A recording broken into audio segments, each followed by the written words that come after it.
Draga braćo i sestre, ja se radujem što smo svi danas ovdje u Božjem domu, ovog lepog subotnog dana, gdje možemo slaviti našeg Boga, našeg Spasitelja, koga verujemo i koga očekujemo. No pre nego počnemo proučavati iz Božje reči, želim vam preneti pozdrave od moje supruge. Ona nije znala gdje ću kojeg dana biti, ali mi je rekla gdje god ideš, pozdravi sve od mene, jer ja sam je pozvao da i ona pođe sa mnom, ali sada nije mogla.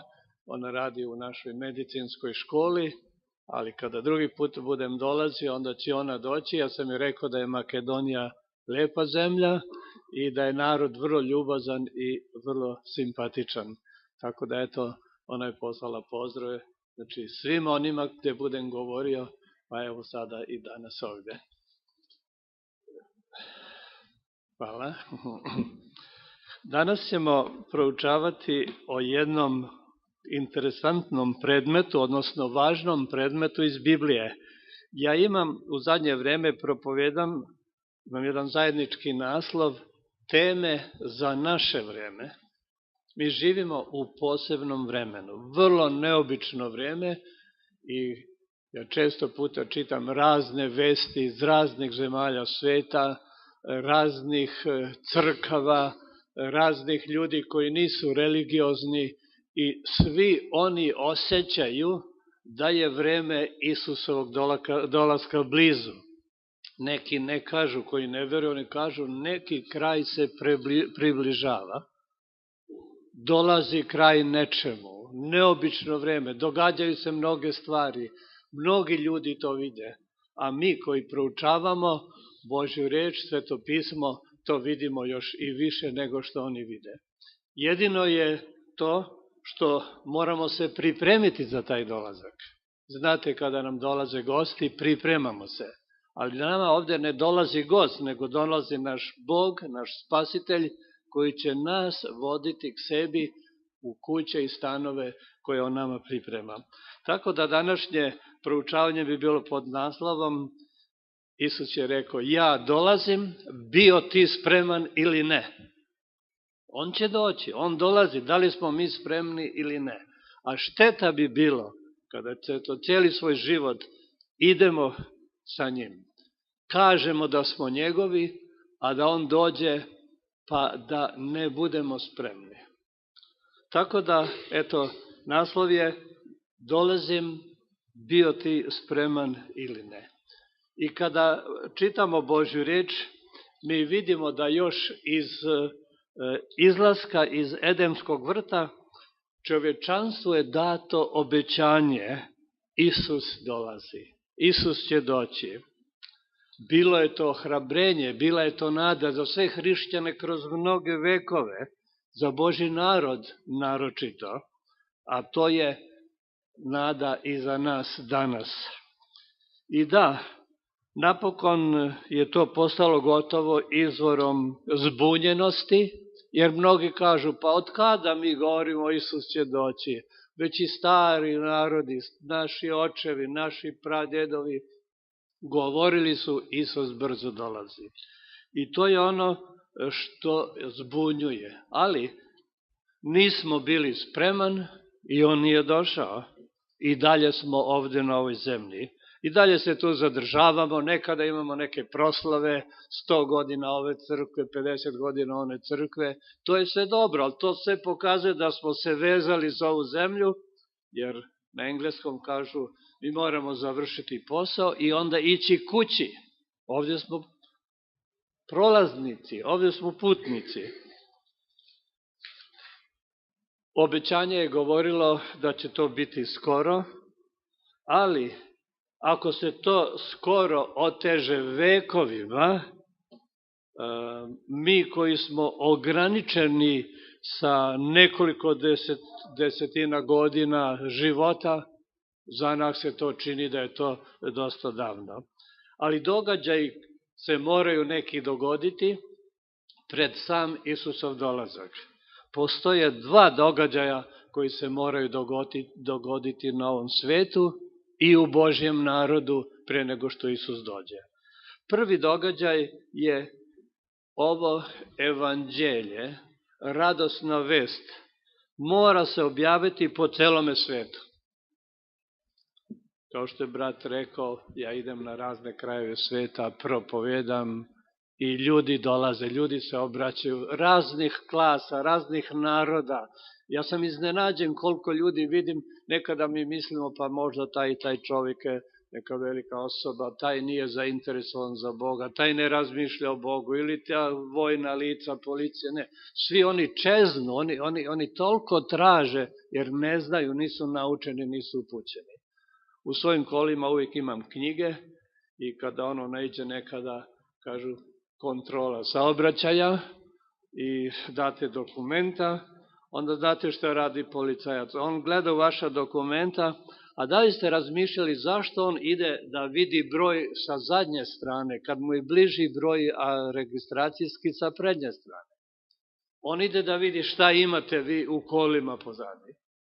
I kad oni vide tamo, vide knjige, kod mene pogotovo knjigu koju sam ja napisao, nekoliko knjiga, on brzo zatvara ovaj dokument i kaže, a ste vi napisali tu knjigu? Ja kažem, jesam. I brzo kažem, ova jedna je za vas, specijalno za vas. Znate, odmah osmeh na njegovom licu. On se obraduje. Dakle, vidite koliko ljudi čeznu, samo oni još ne znaju, nisu svi saznali za Isusov dolazak. I mi kao crkva morali bismo mnogo više raditi u tome. Isus kaže, ja sam zato rođen, mi smo zato rođeni, mi smo zato ovde, pevamo onu pesmu da smo tu samo prolaznici i putnici na ovoj zemlji. Ali pokažemo i životom da to jesmo, jer narod ne zna. Ako Isus bude čekao da samo adventisti objave, onda stvarno nikad neće doći.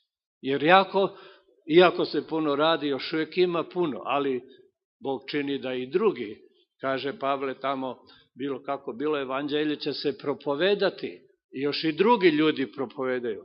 Ja se sjećam kad me nedavno jedna crkva protestantska, a nekoliko su me zvali da kod njih držim predavanja, pa i oni koriste taj izraz. Evo, došlo je puno prijatelja, želimo da kažemo da Isus dolazi, Isus će skoro doći i tako. Znači, mi kao Božji izabrani narod, mi smo poseban Božji narod na ovoj zemlji, moramo učiniti puno da se evanđelje propoveda.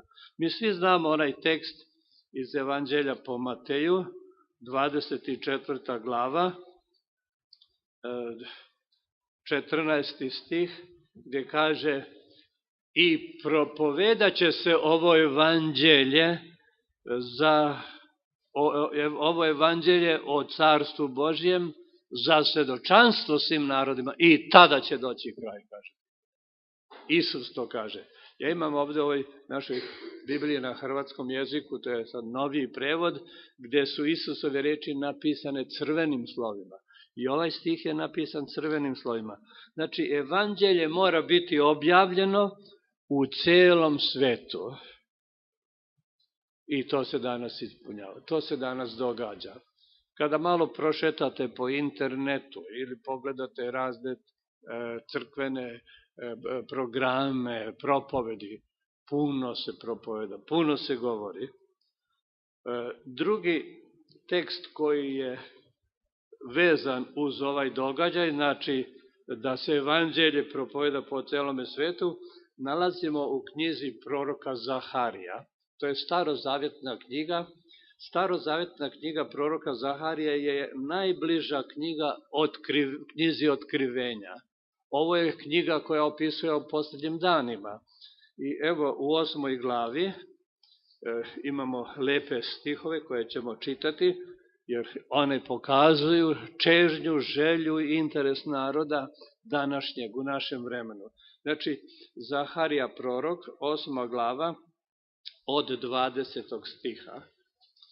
I evo kako piše u Bibliji.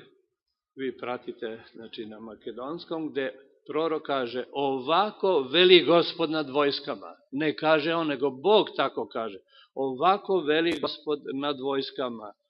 Dolazit će stanovnici, narodi iz mnogih gradova Zamislite oveče, mnogih gradova, dolazit će ljudi, narodi, nije jedina, puno njih. I stanovnici jednog grada ići će u drugi grad govoreći, hajde da idemo tražiti i moliti se Bogu i tražiti Gospoda nad vojskama. Vidite, to Božje ime, Bog nad vojskama, ime koje označava njegovu jačinu, njegovu silu, vladar nad svim. I onda kaže, oni koji čuju, kaže, idem i ja. 22. stih kaže, tako će mnogi narodi i silni, moćni narodi doći i tražiti Gospoda nad vojskama u Jerusalimu, to bi ja ovdje rekao, u Skopju, znači u svim gradovima, u Jerusalimu i tražiti milost Božju. Onda 23. stih kaže, opet ovako veli Gospod nad vojskama, u one dane dogodit će se da će 10 ljudi iz svih jezika narodnih hvatati za skut, za haljinu, za odeću čovjeka, Jevrejna, tu bi ja rekao čovjeka adventistu, govoreći idemo s vama, ovdje piše jer čusmo, u originalu kaže jer vidimo da je Bog s vama. Vidimo da je Bog s vama i mi idemo s vama. Vidite, kada malo pogledamo ovaj tekst, pogotovo ovaj zadnji stih gde kaže u te dane dogodit će se da će 10 ljudi. Da li ste ikad razmišljali zašto nam je Bog dao 10 prstiju? Ne mislite kad bi imali 9 ili 8 ili 12, ne bi tako mogli raditi. 10 je u Bibliji broj savršenstva, zato imamo i 10 zapovesti. Bog je sve rekao, nema šta da se kaže. Danilo, kada opisuje njegovo školovanje, kaže 10 puta, uzima tu brojku 10. Naučno gledano, za 10 dana se ne mogu dogoditi neke velike promene, ali on je verovao da je Bog, kad Bog nešto kaže, da će tako biti. I onda vidimo, piše tamo da je bio 10 puta bolji od svih drugih. Dakle, vidite, braći i sestre, što se mora dogoditi u svijetu? Evanđelje će se propovjedati svim narodima, svim jezicima. U nekim zemljama ima puno naroda.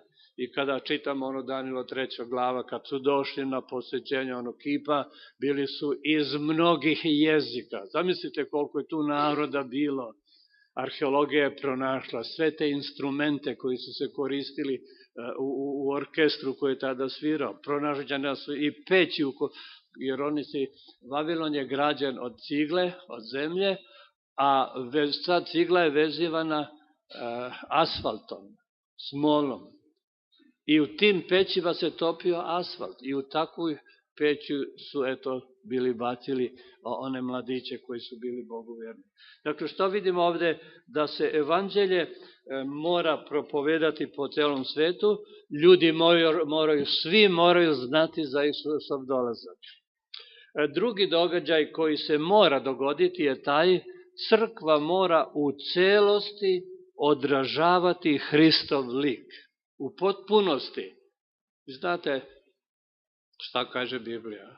Da mi svakog dana se posvećujemo, usavršavamo. Neće biti to da čekamo kad Isus dođe, pa onda će on progledati kroz prste. Naprotiv, bit će drugčije, kao što ćemo kasnije vidjeti iz jednog teksta koji ćemo čitati. Mi moramo biti spremni kad Isus bude došao. I evo, odmah možda da pročitam, znači svaki pojedinac mora odražavati Hristov lik. Ja sam slušao jednu propoved od jednog protestantskog velikog propovednika, Billy Grahama, koji je na stadionima držao. Nije bilo velike dvorane da primi one koji su došli. On kaže jedan put, kada je to bilo u Porto Riku, kaže narodu, ja znam da među vama ima oni koji lažu, znam da ima oni koji kradu, znam da oni koji tako žive, ali vi se danas morate promeniti, kaže on, vi ste danas sa Hristom. Kad se vratite kući, vaš komšija mora primetiti da ste bili sa Isusom. Vaš pas mora primetiti da ste bili sa Isusom. Vaša mačka mora primetiti da ste bili sa Isusom. Braći i sestre, to je stvarno tako. Mi moramo doživeti tu promenu. Mi smo danas u Isusovoj kući, tu smo došli s njim. Vi znate, kad smo imali malu decu, pa kad odu da se igraju sa nekim drugima, sad dva kad dođu, Posle kažem, vidi se da su tamo, poprimili su nešto, naučili neke nezgodne reči i tako dalje. Dakle, vidite, ta promjena i u našem duhovnom životu mora tako brzo doći, jer nikada ne znamo. Ima jedna pesma, ne znam da li ima kod vas u makedonskom, mi u Hrvatskoj imamo 450 pesama, ima jedna gde kaže: kad odjekne Božja truba i kada sam Gospod bude dolazio i kada dođe sa moćnim anđelima, i onda kaže u tom silnom mnoštvu moram biti ja. I onda ima ona druga pesma koja kaže možda će, s neba će uskoro doći naš spas, možda večeras još. Kada me pastor jedne protestantske crkve pozvao da kod njih držim predavanja, i meni on piše, petak ujutro, trebali smo uveče u 7 sati to da imamo, on dobijam ja e-mail, kaže: brate drago, ako Isus ne dođe do 7 sati, vidimo se u 7 sati. Znate kako me to dirnulo i sad to zvuči, ja nisam nikad tako razmišljao, a to je ono kako trebamo razmišljati, jer može, s neba će doći uskoro naš Bog, možda večeras još. I sad, u duhu ovog našeg proučavanja, da li sam spreman ako dođe večeras? Da li će to biti radosna vest za mene? Da li će biti to neka strašna vest? To od mene zavisi. Idemo sada pročitati tekst iz Novog Zavjeta, Evanđelja po Mateju. Mi znamo ko je bio Matej, čovjek koji je kroz svoje ruke imao veliko bogatstvo onoga vremena, pa čak je radio nešto što nije bilo u shodno sa načinom da služi Isusu, i kad je, on je, kažu komentatori, ostavio to veliko blago i prihvatio novo blago koje vredi više nego svi novci koji su skovani ili napisani pre njega i posle njega. Znači, otvorit ćemo 7. glavu Evanđelja po Mateju, jer to je još uvijek tekst propovedi sa gore blaženstava. Danas kada dođemo u Izrael, ima jedno brdo za koje kažu to je gora blaženstava, tu je Isus održao propovedi, izgovorio ona blaženstva, i čak su hodočasnici napravili jednu crkvu sa 7 zidova, znači 7 blaženstava koje je Isus izgovorio. Ali, evo, mi ćemo čitati iz 7.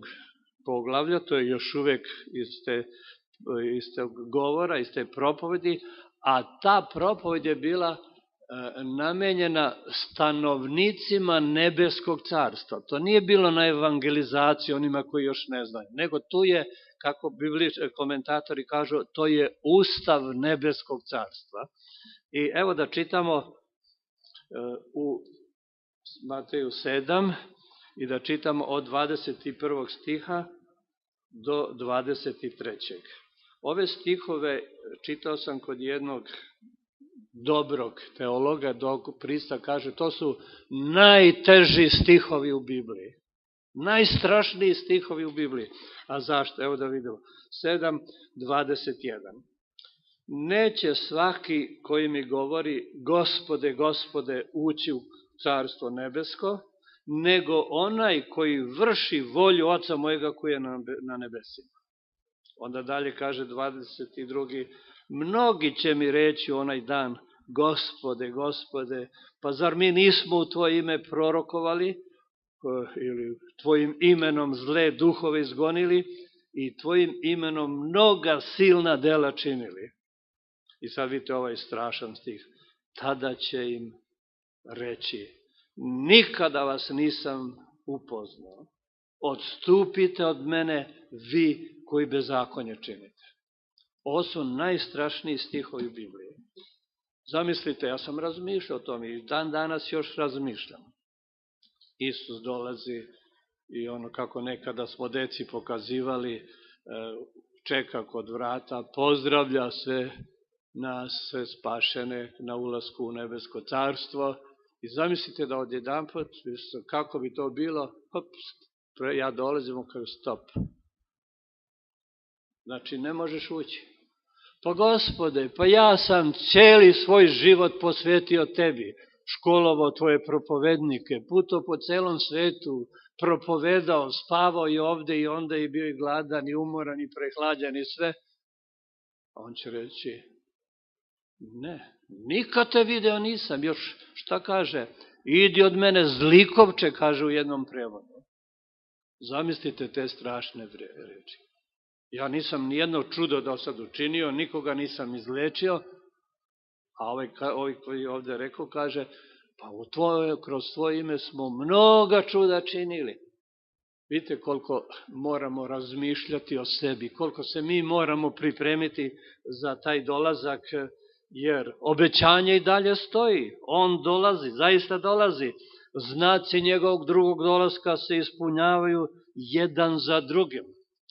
Pre neki dan sam čuo od jednog mog bivšeg studenta, on živi u Americi, i kaže on, profesore, znate kakvih ima najnovih znakova? Reci mi, kaže njemu. Kaže, u Americi sada, toliko su daleko otišli od Isusa, od svega što je dobro, pa kad u srednjoj školi ili na fakultetu nema toalet muški, toalet ženski. Svi ulaze u jedan. Kaže, čuj, nema sada više strašno. I onda kaže, kad ispunjavaju formular, tamo piše pol, ranije pišemo muški, ženski, sad kaže ima muški, ima ženski, ima bio sam muški, sad sam ženski, bio sam ženski, sad sam muški, želim biti muški, želim biti ženski. Vidite koliko su ljudi daleko otišli od Boga, daleko otišli od istine. Zar to nije znak da Isus brzo dolazi? Ne može ova zemlja opstati sa takvim načinom života. Biblija kaže, Bog će uništiti zemlju. Sad se priča, bit će kao neki treći svetski rat. Toga neće biti, jer Isus će biti taj, ako oni bace bombe jedni na druge, Isus neće doći u tom mrtvom pobijenom narodu, nego će doći da mi koji ga živi dočekamo, a ja verujem da vi i ja ćemo ga živi dočekati, jer munjevitom brzinom se to događa. Neki kažu, pa još nije bilo to. Nije bilo ovde, ali bilo je negde drugde. Neki znaci nisu sveopšti, ima oni koji će se svugde dogoditi, ali neki se događaju na raznim mestima. Tako da vidite, mi moramo sve to imati u vidu. Ljudi koji misle, kažem ovde jedan tekst, vide na svim stranama dokaze da se naš svet vrtoglavom brzinom kreće prema uništenju. Onda kaže u samoj crkvi sve više isticanja raznih ljudskih filozofiranja. Neki kaže nema trojstva, pa ne znam ovo, pa ne znam ono, puno toga. To ne treba gubiti vreme s tim. Vidim neki čitave vreme pišu, tamo stiže mi neki e-mail kako rasprave. Brzo to obrišem, šta će mi to, ja taj problem nemam. I mi u Hrvatskoj, ko se bavi takvim stvarima, lepo mu se objasnilo ovako, slušaj brate, ti u tvojoj glavi možda imaš šta hoćeš, to u crkvi ne smeš govoriti, u razredu ne smiješ govoriti, a šta ćeš ti raditi? Ako budeš govorio, nema više sastanka, odmah isključenje iz crkve. Ne trebaš nam ovde, idi tamo gde to ima te filozofije i tamo to radi. Dakle, vidite, crkva mora da se, pripremi za Hrista. Crkve, institucije, porodice dele se i raspadaju, jer ih uzdizanje Isusa nagoni na odluku. Dakle, vidite, skoro da nema razlike u crkvama, razvodi i izvan. Ja sam sinoć pokazivao na predavanju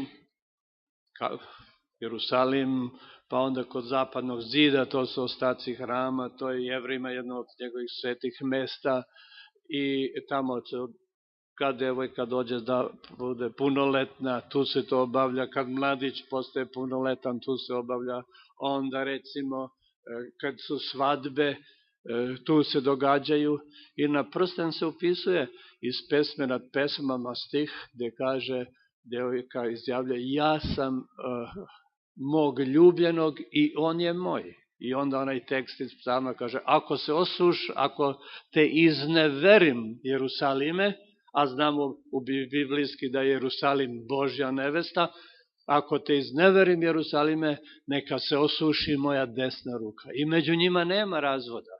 Dakle, vidite koliko se to, pojedini ljudi koji se odaju Bogu, čvrsto i verno žive. Inače, ljudi čeznu, traže Hrista. Mene jedan put pozvao jedan sveštenik iz katoličke crkve, slušao je da ja držim predavanja, rekao je da bi volio da ja dođem tamo, onda sam ja otišao brzo u Zagreb, s njim se video i porazgovarali i on kaže, ja hoću, vi morate doći da ovde nama održite predavanje kako arheologija potvrđuje Bibliju, kaže on, jer sa toliko ljubavi i tako lepo ne može niko drugi. To mi je malo ovako godilo, ljudski gledano, ne znam otkud on to zna, ali svejedno išao sam, imao tamo predavanja i pitanja su bila i tako da 300 ljudi tamo u zadnjem ćošku, jedna gospođa diže ruku, kraj mene stoji taj sveštenik ovako i pita ta gospođa, kaže pitanje za profesora Obradovića. Zašto adventisti ili kako ih mi zovemo subotari svetkuju subotu, a mi katolici nedelju? Šta kažete? Dobro pitanje. Ali u sred katoličke crkve, trenutak da svih onih 100 činjenica o suboti kao iz rukava izrecitiramo. Ja u sebi kažem, Gospode, pomozi mi. I kažem ja njoj, gospođo, hvala vam za ovo značajno, dobro i vredno pitanje. Kažem, sada smo imali teme kako arheologija potvrđuje Bibliju, a verujem da će gospodin župnik zakazati jedan trenutak kad ćemo o tome govoriti.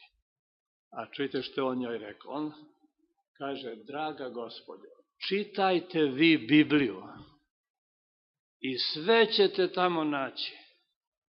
A šta kažete, šta će ona naći u Bibliji? Nedelju? Zašto subotari svetkuju subote?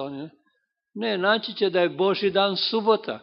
I zamislite, oni u katoličkoj crkvi svoje sveštenike zove dušebrižnik. On je njihov dušebrižnik. I kako je Bog učinio da njihov dušebrižnik kaže njima, čitajte vi samo Bibliju. Kaže sveštenik, problem je taj što ljudi ne čitaju Bibliju, pa zato ima puno crkava. I stvarno to je jedan veliki problem. Ja vidim skoro da nema razlike među ljudima, pa nažalost i među Božjom decom se uvuklo to da malo čitaju Bibliju. Duhovne hrane nemamo onda. Ja sam proučavao jedan puta, onaj jutarnji stih sam čitao, uzeo sam najduži, rekao sam ćerci, gledaj sada na sat koliko to traje. I najduži stih ja sam polako čitao, došlo 17 sekundi. A onda sam čitao iz knjige koju imam stih pa objašnjenje, to traje minut i 20 sekundi. I onda mislim ovako, a ja obično za doručak imam cornflakes, voća, meda i taj doručak moj skoro pola sata traje. I sad kad uporedite fizički doručak za fizičkog Obradovića, pola sata, a za duhovnog Obradovića 17 sekundi ili minutu i 20 sekundi. Dakle, vidite koliko mi moramo paziti na sebe i spremati se za Isusov dolazak.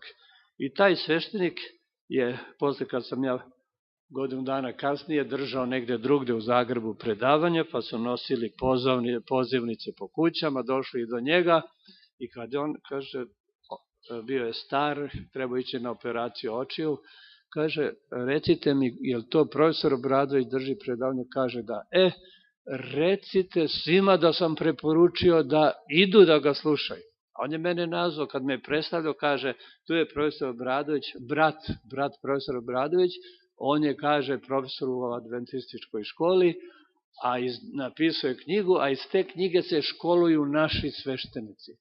I onda je on poručio da ja dođem kod njega u bolnicu i da se molim za njega. Vidite šta mi danas doživljavamo, da jedan katolički sveštenik traži da jedan subostarski sveštenik se moli za njega. Otišao sam kod njega, kupili malo voća, sokova, seo sam kod njega na krevet, uhvatio ga za ruku, razgovarali i onda sam se molio Bogu za njega. I on kaže, ako Bog da ozdravim i još budem radio, onda ćete doći u moju crkvu da propovedate biblijsku, adventističku biblijsku doktrinu i nauku. nažalost, nije više radio, otišao u penziju, ali vidite, braćo, gde sve ima ljudi koji čeznu za Hristom. Čeznu, žele.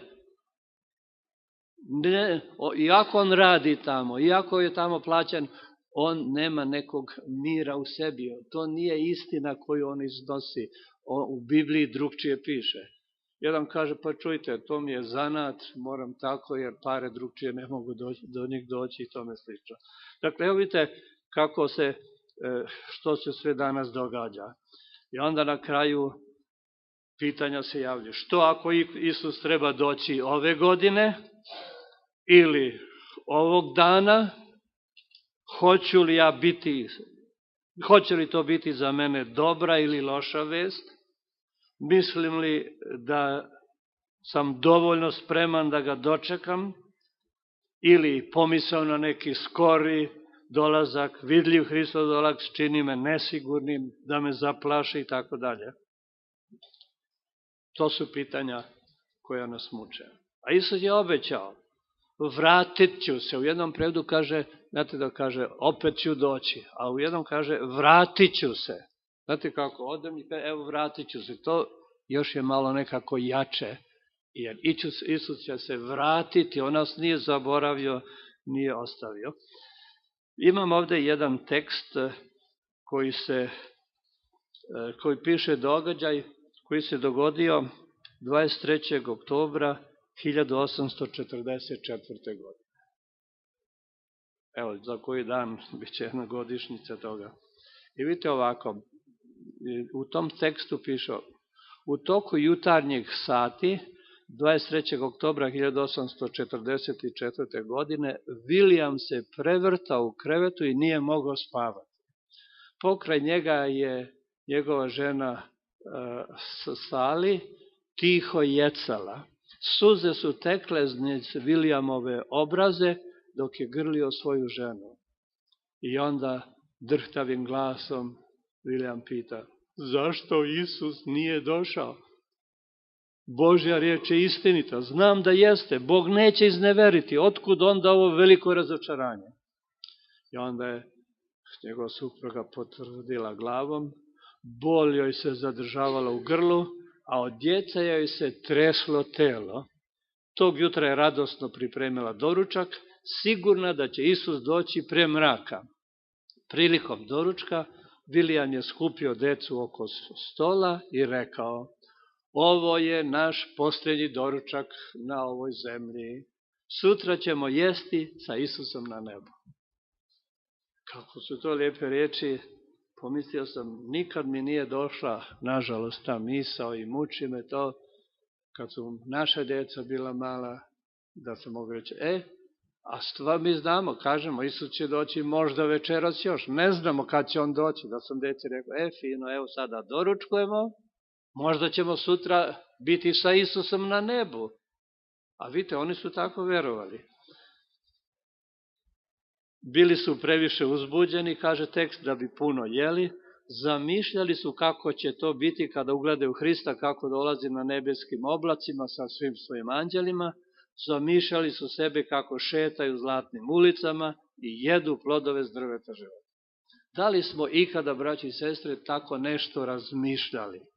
O tome verujemo, to čitamo, o tome govorimo. Nažalost, uhvate nas brige ovog sveta, pa nekada, i ne stignemo ni pročitati jutarnji stih ili razmišljati ili razgovarati sa Bogom.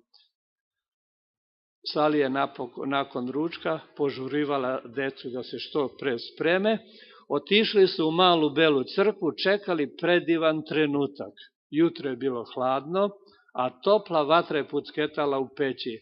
Stajali su oko peći, grijali su ruke, pevajući pesme i citirajući biblijska obećanja, kao što je ono iz Jovana 4.13, vratit ću se, opet ću doći.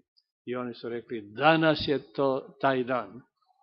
Ali dan je polako odmicao, deca su otišla da se igraju, ljudi su dodali drva u vatru, sunce je zašlo i neko je zapalio petrolejsku lampu, manja deca su zaspala na crkvenim klupama, u ponoć su svi ugasili svetiljke, otišli kući u hladne krevete, gdje su plakali i plakali i pitali se zašto Isus nije došao. William je bio razočaran što Isus nije došao, ali nije bio razočaran u Isusa. Nekada čujem neko kaže, nema nekoga u crkvi, gde kaže razočarao se. To ja ne mogu shvatiti. To nije biblijski, to nije bratski, to nije adventistički. Kako da se ja razočaram u vas? Ja vas nisam poznavao kad sam došao. Ja nisam rođeni adventista. I sad, ja ne smijem dozvoliti, ni vi ne smijete dozvoliti da ja vas možda razočaram ako čujete da sam takav i takav. To znači, nisam dobro shvatio Isusa, nisam dobro shvatio religiju, ali mi idemo za Isusom, u njega gledamo, ne u ljude oko nas. Tako da vidite, kaže William, nije se razočarao zato što Isus nije došao.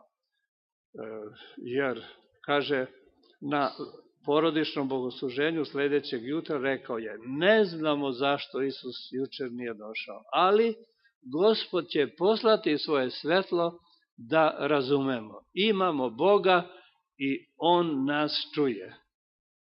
I što kažu Jevrejima poslanici, 3. glava, 5. stih, danas ako glas mu čujete, ne otvrdnjujte srca svoja. Dakle, vidite, braći i sestre, mi moramo svakoga dana donositi, obnavljati te naše odluke, jer ako smo mi ranije obećali, druge stvari nas zatrpavaju i čine da zaboravimo. Još bi na kraju pročitao nešto što sam ja našao u jednoj knjizi pod naslovom U krugu radosti. Vrlo interesantan primjer i vrlo poučan. Jednog dana, ne tako davno, na vrata nekog manastira pokucao je seljak iz obližnjeg mesta. Kad je brat vratar otvorio teška hrastova vrata, seljak mu sa smeškom pruži prekrasan grozd i kaže ovako, brate vrataru, ovaj grozd što sam ga ubrao u mom vinogradu, doneo sam tebi. Meni, pita vratar, da, tebi sam ga doneo. Naravno tebi, jer sam ga doneo zato što si me uvek ljubazno i prijateljski primao kad sam dolazio zatražiti neku pomoć. Hteo sam te malo razveseliti ovim grozdom. I tako je vratar gledao taj grozd, ali nije počeo jesti. Gledao, stavio ga na vidljivo mesto i onda kaže, zašto ja ne bih ovim grozdom obradovao našeg upravitelja? Uzeo grozd, odneo ga starešini manastira, ovaj se grozdu iskreno obradovao, ali uskoro se sjeti starijeg bolesnog brata i odluči, odneću ga njemu, neka se malo oslabi. Tako je grozd ponovo krenuo dalje. Nije međutim dugo ostao ni u sobi bolesnog brata. Ovaj je odlučio da grozdom obraduje brata kuvara koji se po cijeli dan znoji oko peći. Brat kuvar je grozd poslao bratu jednom drugom u manastiru, a onda ga je ovaj odneo najmlađem bratu u manastiru, od kojeg je grozd opet išao dalje. I kružeći od brata do brata, grozd je ponovo dospeo kod brata vratara. I tako je bio zatvoren krug radosti. I sad vidite, ovo kaže na kraju finim slovima, pisac kaže, nemoj čekati da neko drugi započne krug radosti. Na tebi je danas red da otvoriš krug radosti. Ponekad je dovoljna mala iskra da zapali veliku vatru. S iskrom dobrote moglo bi se početi menjati svet. Ljubav je jedino blago koje se umnožava kad ga delimo. To je jedini dar koji se više uvećava što se više troši. To je ujedno jedino poduzetništvo, jedini biznis u kojem se zarađuje trošenjem, više se zarađuje trošenjem. Poklanjaj to blago, razdeli ga, razbacuj na sve strane, do dna isprazni džepove i kotarice svoje, isprazni čašu i sutra ćeš ga naći još više nego što si ga imao juče. Evo, braći i sestre, čekamo naše Gospoda da dođe, posao koji trebamo raditi, praviti taj krug radosti za druge ljude koji se nalaze kod nas, i kada Isus uskoro dođe, bit će velika radost za sve nas. Bićemo radosni što ćemo biti sa Isusom u tom velikom mnoštvu njegovog naroda.